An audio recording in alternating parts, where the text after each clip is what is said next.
श्रीमती माणिक साहू बांकी एनएसी नगरपाल। आज पवित्र 58तम स्वायत्त दिवस अवसर में मोर बांकी एनएसी समस्त जनसाधारण को हार्दिक अभिनंदन और शुभेच्छा। आज ये पवित्र स्वायत्त दिवस में बांकी एनएसी प्रत्येक वार्ड रे उन्नतिमूलक जो कार्य होता ताहा आज शुभ दिखाई एवं जहाँ कार्य आग को अच्छी आज भी जो सब कार्य है उद्घाटन करा एवं जो कार्य आगु हम तार भित्ति प्रस्तर करा आमर बांकी एनएसी लोक मानकर गोटे बहुत दिनर ये थिला स्मार्ट श्मशान आज ताहार उद्घाटन करा 4टा टॉयलेट स्मार्ट टॉयलेट उद्घाटन करा एवं बांकीवासी जो अच्छी ड्रेनेज सिस्टम समस्या बहुत दिन ताहा आमे करू बोलता ड्रेनेज सिस्टम टेंडर हो सारी खूब शीघ्र आरंभ हो बांकीवासी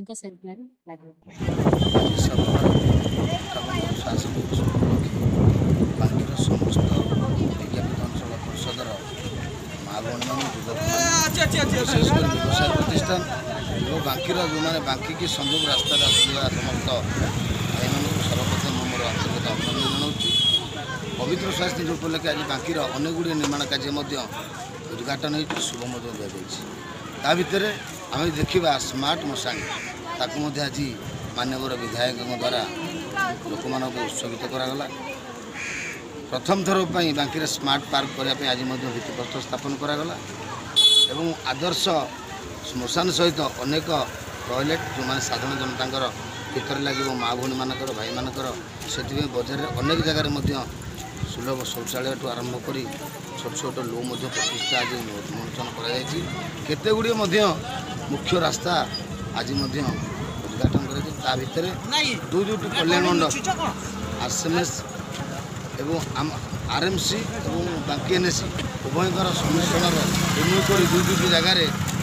कल्याण मंडप स्थापन कर भाव में बस स्टाण्ड पे डीपीआर प्रोजेक्ट सरी सरकार देखा अनेक गुड़े कार्य आउर अनेक कार्य कर बाकी अच्छे मुझे भावुँ बांकी एनएसी समस्त अधिवासी मैंने आमको साहाय्य सहयोग करेंगे आम कि भाव में सुस्थ एनएसी स्वच्छ एनएसी एवं गठनमूलक एनएसी गठन करूँ से आम समस्त सहयोग कामना। धन्यवाद।